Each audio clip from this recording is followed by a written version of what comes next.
Did you know that Paul McCartney actually died in 1966 in a car crash? And the person whose music we've been enjoying for the past 50 years is nothing more than a look-alike, who also sounds like him? A sound-alike? But they didn't get the earlobes right. So goes the story of the cute Beatle, Sir Paul McCartney. And yes, it was rumored that if you play certain parts of the White Album backwards, you can hear the words, "Turn me on, dead man." Or like in Strawberry Fields, where people heard John Lennon say, "I buried Paul." You combine that with the iconic album cover for Abbey Road, in which many believe is a funeral procession for Paul because he's not wearing shoes or something. So yeah, Paul McCartney is so famous that he has become an urban legend. And so legendary that a lot of people don't even think he's alive. And if you believe he's alive, you're probably asking what the happened to him? And yes, that is a very good question. Is this iconic singer-songwriter of the most influential band of all time still rocking and rolling? It's time we get to the bottom of this and find out what the happened to Sir Paul McCartney.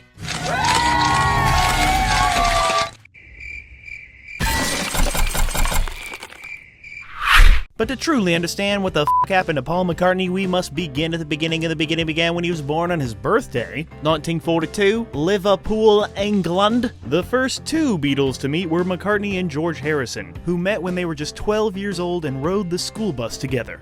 This friendship would prove instrumental a few years later after McCartney would meet John Lennon in 1957, when Lennon was performing with his band The Quarrymen for their local church. McCartney and Lennon would hit it off immediately, bonding over the fact that they both lost their mothers at a very young age. McCartney would join The Quarrymen on rhythm guitar, with George Harrison joining the band later that year, and Ringo eventually tagged along. Paul would take over as the bassist for the band after the original bassist left. The band would decide to change their name, going through several, including Johnny and the Moondogs and the Silver Beatles, B-E-E-T, before settling on the now iconic The Beatles, B-E-A-T, because get it, that music has beats. Like all band origin stories, they didn't start out playing massive headlining gigs. The Beatles' first shows were in old converted strip clubs, where McCartney would kill time by lighting condoms on fire, resulting in him being arrested for arson. Paul has been arrested 6 times throughout his life and career, so far.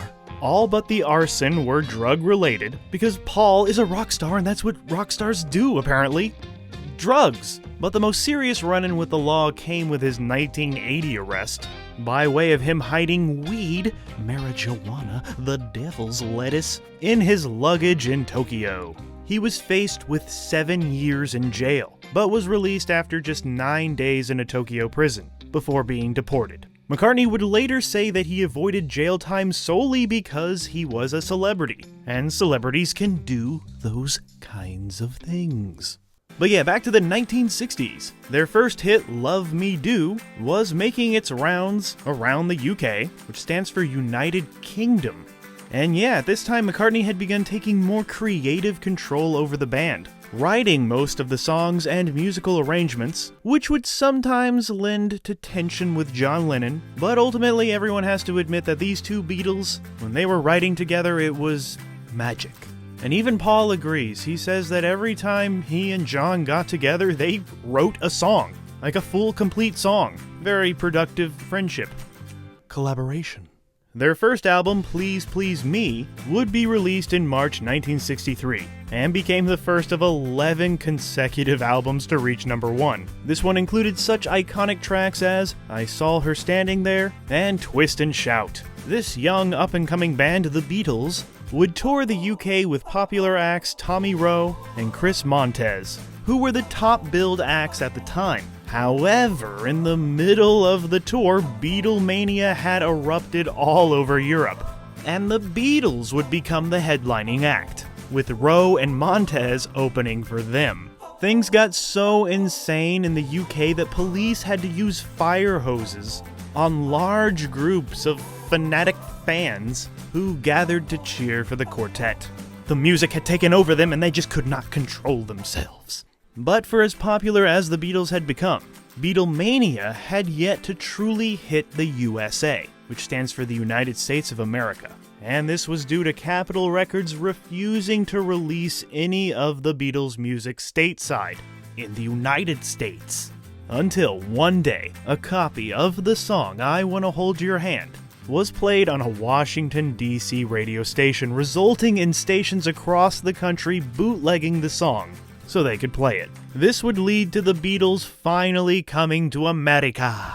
Paul McCartney and the Beatles would make their now iconic first ever live TV performance on The Ed Sullivan Show. This live performance would be watched by over 73 million human beings, which at the time was over 34% of the US population, making it the largest audience ever for an American television program. It was truly incredible. The energy of their music, the cuteness in their smiles and faces, the fast-paced rhythm, their beautiful voices, all bunched together in just a fun expression of love and freedom and what it means to be alive. This right here, this is what rock and roll is supposed to be, what it's supposed to do. It's supposed to rock you and roll you and shake up society and culture. And that's exactly what these Beatles did, even though those young men could use a gosh darn haircut. With Capitol Records continuing to drop the ball with the release of Beatles material in the United States of America, United Artists Records stepped in and offered the Beatles a 3-movie deal based solely on the fact that even if the film sucked, the soundtracks were guaranteed to be hits. Music and a movie. It's like a 2 birds with 1 stone kind of thing. The first film would be A Hard Day's Night in 1964, that critics would favorably compare to the screwball comedies of the Marx Brothers, while the corresponding album would go on to be certified gold. The band would then embark on a world tour, where one stop was still segregated in Jacksonville, Florida, and the Beatles refused to play to segregated audiences. And because the Beatles stood up for what they believed in, stood up for what was right, their nobility and popularity would lead them to be appointed members of the Order of the British Empire. This actually caused quite an uproar at the time, because this honor was mainly bestowed upon military members. Lots of people protested this action, but of course, now many entertainers are bestowed this honor. But yeah, Sir Paul McCartney and the rest of his big bad Beetleborgs, well, they were the first. After the band's 4th album, Beatles for Sale, went platinum, they would release their second film, Help, in 1965. The film was a James Bond parody that was actually pretty poorly reviewed, with the band later admitting that it wasn't really a Beatles film, more just a film that they were guest stars in. But Paul would redeem his status in the James Bond universe later with Live and Let Die, of course. We'll get to that later. But yeah, the movie, Help, did exactly what United Artists expected. It was accompanied by an iconic album, with the now classic tracks, Help, and Ticket to Ride, and of course, Yesterday, which has gone down to be the most covered song ever written. And I think VH1 said it was like the greatest pop song of all time, one time when they were making a list of things. Paul said that the song Yesterday came to him in a dream. This album right here would make the Beatles the first rock group ever to be nominated for the Album of the Year at the Grammys. Later that year, they would launch a Saturday morning cartoon, which was the first ever animated show to feature animated versions of real live human being people. And it was around this time that the band started to experiment with marijuana, which Bob Dylan peer pressured them into on their first tour. And all that cannabis they smoked started to make its way into their writing on the next album, Rubber Soul, which was dubbed the Pot Album. But yeah, not everybody loved the Fab Four, because of their hippy-dippy hairdos that were driving all the ladies crazy for some reason, and all that drug use and all their outspoken controversial comments, mostly by John Lennon. which resulted in many boycotts, bannings, and burnings of Beatles albums. But this never got Paul down. In reality, the controversies and censorship just made them cooler. Their next album, Revolver, in 1966, featured the McCartney-penned Eleanor Rigby. This would be the last album the band released before they decided to quit performing live, with their final ever paid live performance on August 29, 1966, in San Francisco's Candlestick Park. Paul and his little Beatle buddies, they said that they felt touring was no longer about just the music, as the venues seemed to get bigger and bigger. The business started to take over the art, and Beatles love art.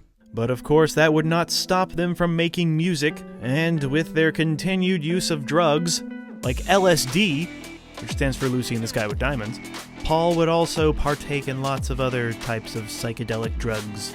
And maybe because of all of these drugs, their musical stylings started to expand, started to experiment a little bit. Definitely a new sound, but definitely still the Beatles. Beginning with Sgt. Pepper's Lonely Hearts Club Band in 1967, which featured such iconic tracks as Strawberry Fields Forever, Penny Lane, and Lucy in the Sky with Diamonds, selling over 32 million copies worldwide, and is widely regarded as the greatest album ever recorded. One of them. Maybe, yeah. Things would start to go off the rails for the band, beginning with the recording of their next self-titled album, often referred to as the White Album, when members of the team, including Ringo Starr, would leave the band for periods of time while infighting between Lennon and McCartney seemed to be getting worse. Of course, these tense musical sessions would yield iconic tracks such as Back in the USSR, Obla-Dee Obla-Da, and Helter Skelter, which is a really great tune but was ruined by Charlie Manson.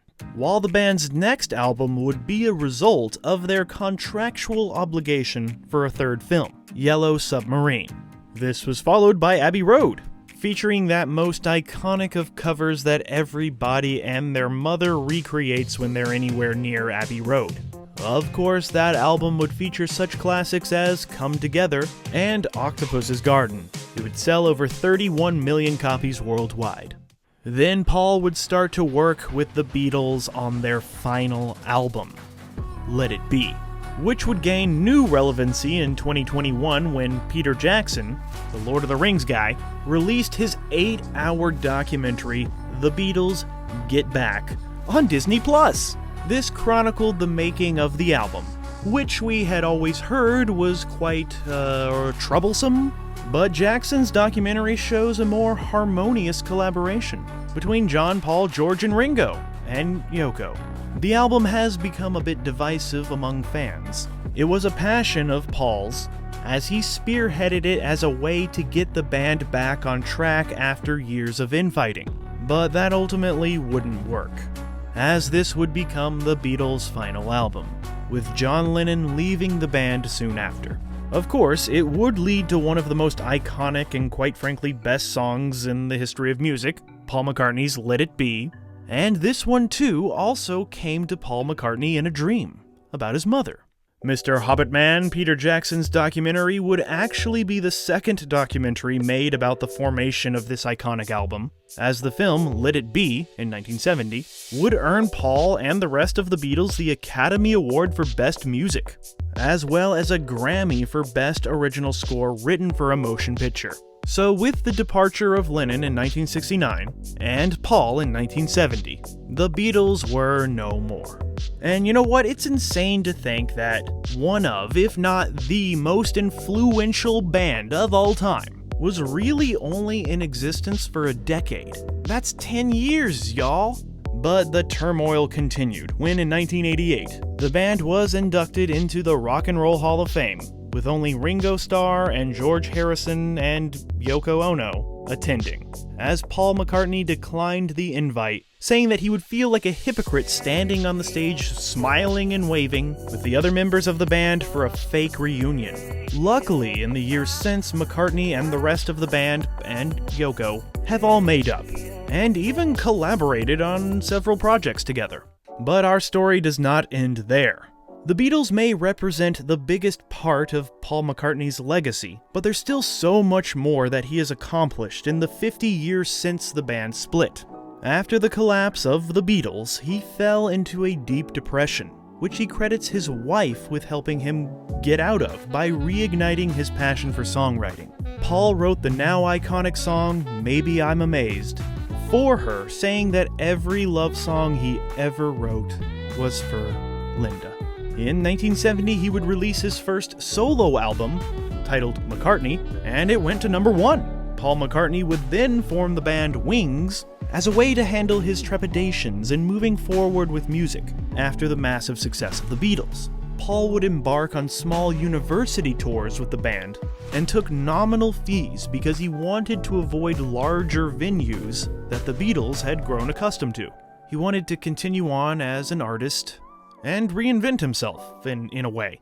Although never reaching the heights of the Beatles, Wings had a solid run with a string of well-received albums, many of which won Grammy Awards, including Best Pop Vocal Performance for 1973's Band on the Run. And speaking of 1973, it would be that year that Paul and his wife would be nominated for an Oscar for writing the theme song to the James Bond movie Live and Let Die. By the 1980s, Paul McCartney would fully embrace being a solo artist.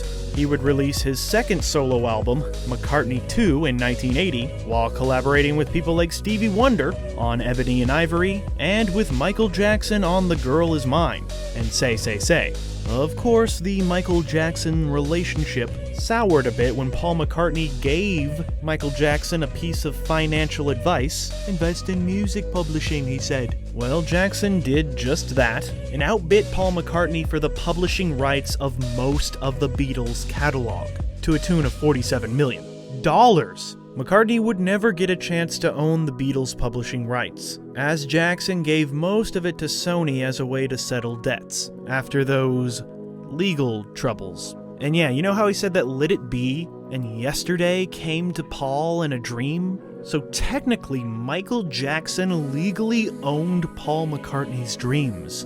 It's weird to think about if you think about it. In 1984, Paul McCartney would go back on the big screen in a film called Give My Regards to Broad Street, which he wrote and produced, and those pesky critics, they absolutely hated it, calling it characterless, bloodless, and pointless, with Roger Ebert, that guy with those thumbs, saying that you can skip the movie and proceed directly to the film's soundtrack, which was a massive hit with the single No More Lonely Nights. With a string of hit records under his belt, except for an album of only cover songs released in the Soviet Union, McCartney would embark on his first big tour in over 10 years, called the Paul McCartney World Tour. That would extend into the 1990s, including a stop in Rio de Janeiro that featured the largest audience of all time, with over 180,000 McCartneyites in attendance. The 1990s would be a time of great musical exploration for McCartney, who would delve into orchestral performances with the Royal Liverpool Philharmonic Society while appearing on MTV's Unplugged. And he even dabbled with a little electronic-infused music as part of the band The Firemen. He would also spend years working alongside Ringo Starr and George Harrison to complete the massive Beatles anthology, which consisted of a documentary series, unreleased tracks, and an art book. But sadly, the 90s would be a time of great heartache for Paul McCartney, as his beloved wife, Linda, was diagnosed with breast cancer in 1995, and would succumb to the disease a few years later, at just 56 years old. Oh geez, that was really sad. I hope the next thing I have to talk about isn't sad too. Oh, on September 11th, 2001, McCartney would witness the terrorist attacks as he waited on the tarmac at JFK Airport. This prompted him to help organize the concert for New York City, where he debuted his new song, Freedom, which he wrote in the aftermath of the terrorist attacks. And you know what? I don't really care what anybody says. It's a beautiful and unifying piece of music. And it was exactly the type of song that we needed at that time. I think we might all need to listen to that song, Freedom, once again. What the does that mean? Are you getting political? What the does that mean? I don't know. It can mean whatever you want, actually. But yeah, the song is still relevant because we still need freedom.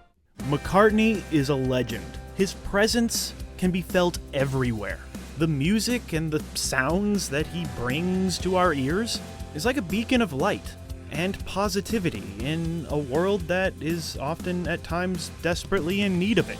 Not every tune he made was great, but he made a lot of great tunes. His songs can make you dance, make you think, make you want to change the world, and some of them will even make you cry, no matter how many times you've heard them. But yeah, Paul has continued to make music and make history as the years have gone on. And to prove that he's still cool and hip with it, with the cool kids, Paul did an unlikely collaboration with Kanye West and Rihanna, which resulted in a radio hit in 2015.